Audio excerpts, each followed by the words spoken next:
Hi guys, it's Salz and Bolts back with another language breakdown analysis video, this time for Ikemonogakari's BAKU, because for those of you that don't know, in about an hour from now roughly, a music video is dropping for Two Blue Vortex, and I wanted to explain the song lyrics and translate them so that you guys could kind of have the experience of understanding the same way that a Japanese person would understand while watching this video. Or this music video that's about to come out. If you watch this after the fact, that's totally fine as well, but I'm probably going to be releasing another analysis that relates the song to Naruto Next Generations, Two Blue Vortex, culture-wise, and how it used these lyrics in the music video. So this is for you to kind of make your own theories instead of just going based off mine, for you to have a deeper understanding of the song lyrics in general.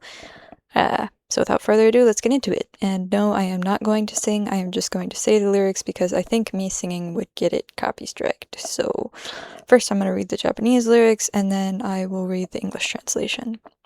そう、何度も僕らは夢に見せられて熱い息を乱して駆け出すの。どこまで行けるか果てまで見たくて新しいI can't do it without singing it to the rhythm, like it's just trying to do it not rhythmically. 新しい空に次ぐ、覚悟はいいでしょうか。夜明けはこれから心食らうのは未来だけ。Okay. This translation is, time and time again, we were sucked in by the allure of those dreams. Out of breath, surging forward. How far can we go, trying to see the ultimate destination, proclaiming to this new sky? Are you prepared? Dawn will soon be upon us. The only thing that can devour our hearts is the future. So to put in some translator's notes here, sucked in by the allure is in this first line, and it can also mean to be captivated by, enchanted by, fascinated by, being irresistibly drawn in, often carries the nuance of losing yourself, being unable to look away, or having your attention overtaken. So they're sucked in by the allure of these dreams is what it's referring to. Out of breath is literally breathing heavily or having your breath become ragged or disordered, disrupting the rhythm of the breathing. So they're completely out of breath and still pressing forward or surging forward. This ultimate destination is ambiguous and can mean things like the end of the journey, the end of the world, the edge, the limit, the farthest possible point. So they're seeing how far they can go, trying to get to that ultimate destination, that final possible point. Proclaiming is also like declaring or making a vow. So they're making a vow to this new sky. So this new sky is kind of, I didn't put this in, but it's kind of like, oh wait, yeah, I did. A new sky can be new possibilities, post-darkness hope, entering a new world or stage of life.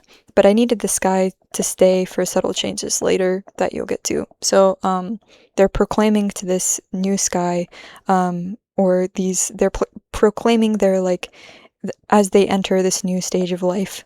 And then the next part is, the first two lines are in katakana, which kind of makes it feel more dramatic, like a challenge before battle and an announcement of some kind. That's why I wrote it in all caps. So I feel like this is kind of their declaration almost in a sense. But anyway, prepared. This word prepared is kakugo. It's about resolve and acceptance of consequences, steeling yourself. Dan or yoake is kind of a metaphor for the real beginning that is going to be starting now, or like the new day, or whatever the thing is that this goal maybe that's starting, this metaphorical something. Devour is the same word used for the Shinju and Two Blue Vortex, so it's that level of intensity of like devouring a target or devouring something, but it means like to consume, so the future is all consuming. It can also mean nothing but the future can consume them, so they aren't trapped by the past. It can also mean they're offering their hearts to the future. There's a lot of ways that you could take this line. So, and it's kind of a little bit more ambiguous, but that's basically what it means. So the only thing that can devour or consume our hearts is the future. Now we're getting into verse 1, so it kind of backtracks a little bit. Alright, first to read the Japanese. 感情やらしていいじゃん。怒りを愛に混ぜて。0か1じゃないんだ。混沌で僕らは生きてる。答えに溺れた世界で、君は自分に問いかける。本当に楽しいの？胸がざわめくよ。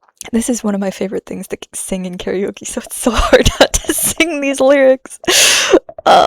Anyway, it's okay if your emotions get shaken up. Mix your anger with love. Reality isn't binary. We live amidst chaos. Drowning in a world full of correct answers, you end up asking yourself, is this really even fulfilling? Your heart starts to become restless. So for my notes, the shaken up line is kind of casually like it should be fine not to suppress your emotions. Let them move and allow yourself to feel those intense feelings. The promo during the beginning of the Sand arc for Sarada, when she was kind of like conflicted, also used these same words when talking about her feelings being shaken. So if you remember the whole Otomegokoro promotion right before she realized her feelings for Boruto, this was like, it was Yureugoku. It's Yurasete, or is the word that's used in the lyrics, and yureru is the same word. Anyway, it was used to like describe her feelings. Sorry, I should go explain all that.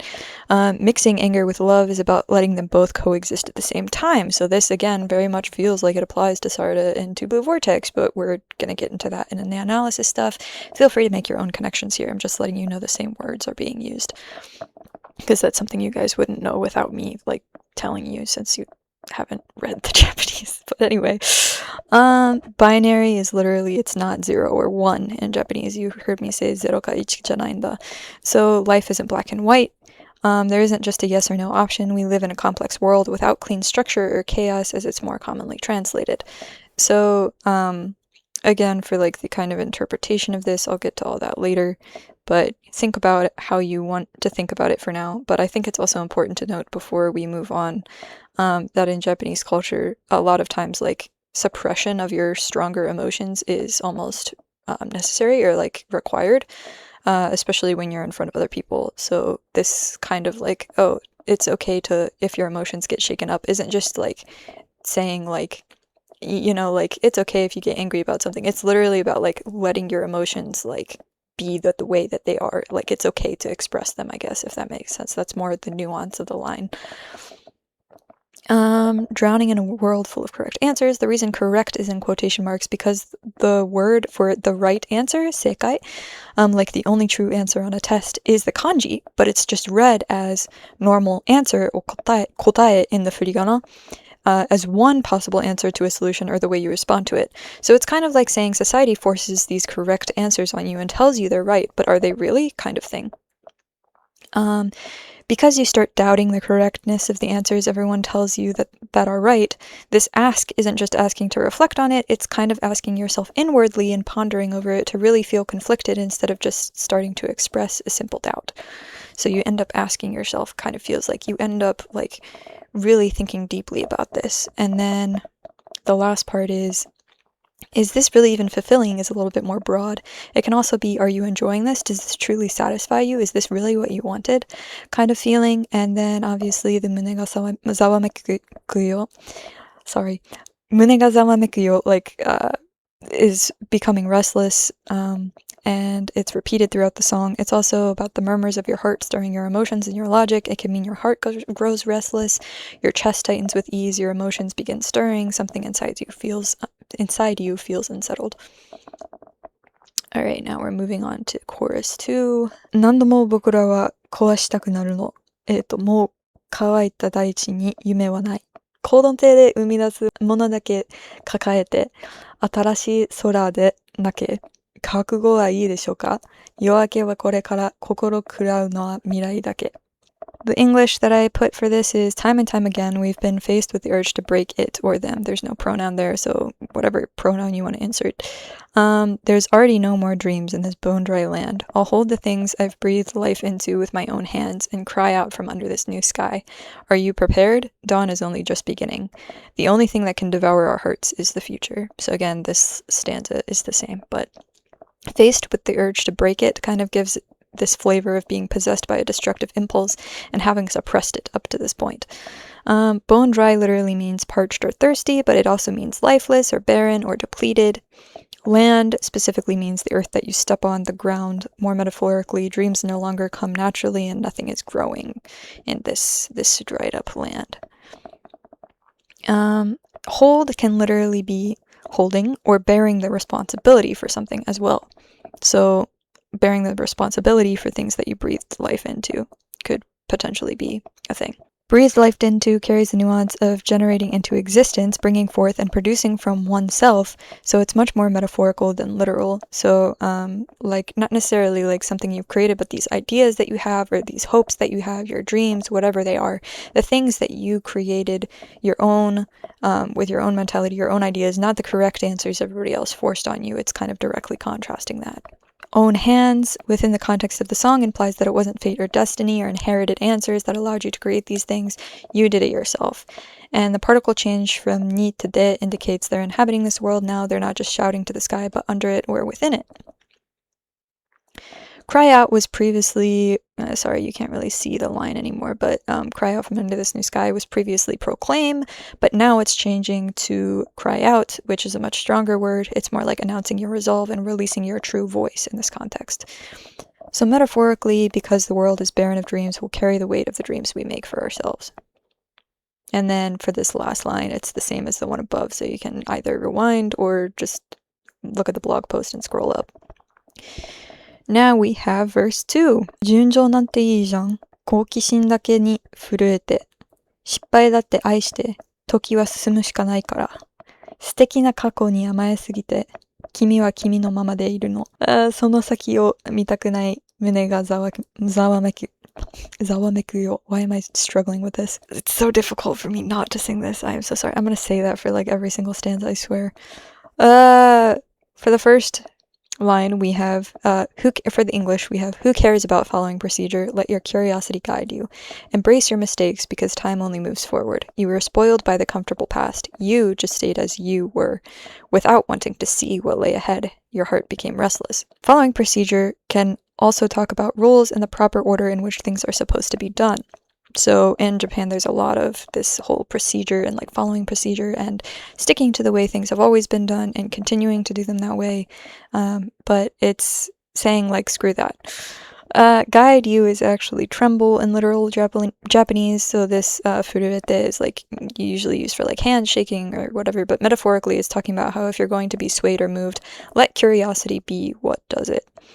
So I translated it that way in the song instead of taking the literal because the literal wouldn't make as much sense.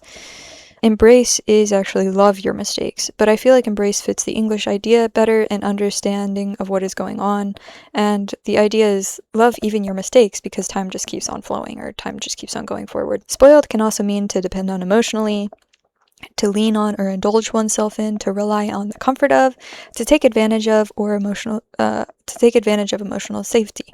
Usually it's used in terms of a parent spoiling a child, which applies to how Boruto was at the beginning of the show. In the novel it talks about many times amaeru is like to spoil someone. So it always talks about how Boruto is almost like spoiled in that sense by everyone in the village because he was the Hokage's son, so they all let him be indulgent in whatever he was doing. When he got away with smashing the table, with Sarada smashing the table on Kaminari Burger because he was the Hokage's son, which only happened in the novel, by the way, it's like the owner was like spoiling him, basically. That's the sense of the word in Japanese, but I didn't really know how to translate that well to English. Comfortable past can also mean beautiful past. You guys have probably heard the word sticky before. That's what the word is there. But it's the more direct translation of it. I felt like comfortable also fits and makes more sense within a Boruto context, so that's the word I chose. But again, it's almost like evoking this kind of like your past was like bright, like to the point where you didn't see anything else around you, and that you were like spoiled by it or just like lived in this kind of like almost like fake world kind of. You is in katakana, so I put it in caps lock. What lie ahead is in caps lock again, so it's emphasized. What lays ahead can also be what is beyond this point, the future beyond. And your heart becomes restless again is the same as the line above, but now it takes on a bit of a different meaning. It almost implies anxiety caused by fear of change, which will fit into the next stanza. Chorus 3. どうして変化を恐れてしまうの?僕らはもう戻れはしないのに。どこまで来たのか道など消えたの。新しい空はほら、容赦はしないさ。夜明けは今すぐ。心喰らうのは未来だけ。Okay, I translated this to, why do we end up fearing change, even though we can't turn back? How far have we come? All resemblance of a path disappeared. Look, the new sky is waiting. We won't show mercy. Dawn is right in front of us. The only thing that can devour our hearts is the future. So for this one, change also implies transformation, growth, and evolution. So the original word there, shinka, usually means evolution, but it doesn't mean evolution in the same sense that it means in English. So I changed it to change because that's kind of like what it's like growth into something, into a new state or a new era or a new idea or a new mindset, I guess, if that makes sense. So it's not just about change, but like changing the way that you used to do something to make it completely new, if that makes sense. So again, evolution, but not in the biology sense of evolution. Why do we end up kind of has this, why is the fear instinctual nuance to it? So why is it instinctual to do this? Which again is a very Japanese society thing. If you listen to the beginning of my shoujo tropes analysis video, I go really far into that. Not like really far, but I explain it pretty well in depth, much more than I am here. Can't turn back can also be won't try to turn back, and can also connect to the why do we end up fearing change line, because grammar can be backwards in Japanese. So even though we can't and won't turn back, why do we still fear change? But you can also take it as like it just kind of continuing on to the next line. It depends on how you want to take it, because it can go either way. But how far have we come feels like looking back mid-journey on how far they've come. All resemblance of a path is also things like paths just are gone. We don't have them anymore. There's no more path left. Michi nado is like paths and all other kinds of things that would relate to a path have completely disappeared. Kietano is like, it's just gone. Waiting is a word inserted to make the line make more grammatical sense, but the original says something more like, look, a new sky is, and the ... kind of gives it this suspense, but it doesn't really finish the sentence. Yosha wa shinai sa. This sa at the end of the first line is there to kind of be declarative and make it feel a little bit more assertive in tone, on top of it being in katakana, so it feels like caps lock. This right in front of us, the dawn is right in front of us, is another clipped sentence, because imasugu doesn't, like imasugu is like right now, but dawn is right now. What does that mean? Right? It's another kind of clipped sentence, but it's implying right now it's going to start at any moment. Look, there it is. Devour is again the same word used for the Shinju and TBB, but it means more like consume, so the future is all consuming. It can also mean nothing but the future can consume them, so they aren't trapped in the past. It can also mean offering their hearts to the future, and in this line it feels like it's more about determination to press on towards that future and let it consume them, which can also be a thing because yeah, particles. Anyway, or not particles, pronouns. Now we get to the bridge. 悔しさに震えて眠れぬ夜も涙からしか生まれない野望があるから生きてる. So the translation for this is, even on sleepless nights when you tremble with frustration, there's hope, kind of, that can only be born from tears. Live on. So sleepless nights is phrased in this kind of poetic way in Japanese. So nemurenu yoru, usually it would be nemurenai yoru, but nemurenu is like this, I don't know, it's just, it feels different. It evokes a different feeling, and it evokes this more kind of poetic feeling. Tremble can imply out of anger, frustration, sadness, or emotional overload, and not just fear. So trembling with frustration. Frustration can also be the feeling of being crushed by failure, humiliation, as well as this kind of sense of bitterness. It carries the weight of the feelings, I couldn't do it, I lost, I wasn't enough. This yabo, hope, can also be ambition or desire, as should be ambition or desire. I think I'm going to go back and change that to ambition, because it's not really hope in that kind of sense, but anyway, live on literally reads as we are alive, but Japanese does a thing where they put important stuff in present tense, and I took the sense of it instead of the literal meaning, because the literal meaning here wouldn't flow. But it can also be we continue living, or that's why we live. And then finally, we have the last chorus. どうして僕らは立ち止まらないの? 世界が微笑むまで飛ばなくちゃ。どこまで行くのか果てなど見えない。新しい空はもう. In English this is, why can't we stop moving forward, continuing to fly until we greet that transformed world? How far will we go? We can't see any resemblance of that ultimate destination. The new sky is already. So stop moving forward literally means to stop walking, come to a halt. It can also mean to pause your journey, but the song says they can't stand still, they can't stop, so why can't we stop moving forward? Transformed world is literally a smiling world, but it's talking about the world accepting things or softening in this metaphorical sense, like this kind of hope for renewal. So I didn't translate it literally to smiling world, because you guys probably have no idea what that means, and in a Japanese metaphorical sense. Any resemblance of is the same as path from earlier, so that ultimate destination again is the same word that was used before, and this nado, this hate nado mienai, so we can't see any resemblance of this ultimate destination or like anything like it. And it repeats in the next stanza. Already, the new sky is already, it trails off here again with this dot dot dot, but this time it actually has the dot dot dot.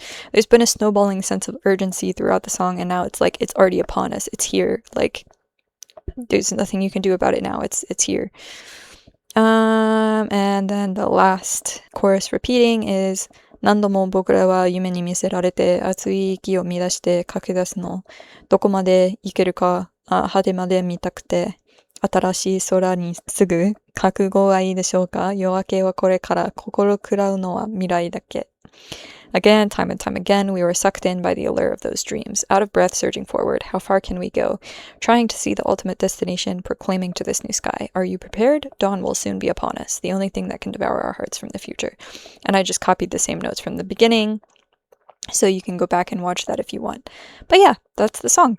After the music video comes out, I'm going to release my thoughts on it, as well as my thoughts on kind of interpreting the whole song from multiple standpoints, whether it's from a cultural standpoint, whether it's from a Boruto standpoint, and then obviously the new visuals that we get for the music video as well. So I hope you look forward to that coming in a couple hours, hopefully.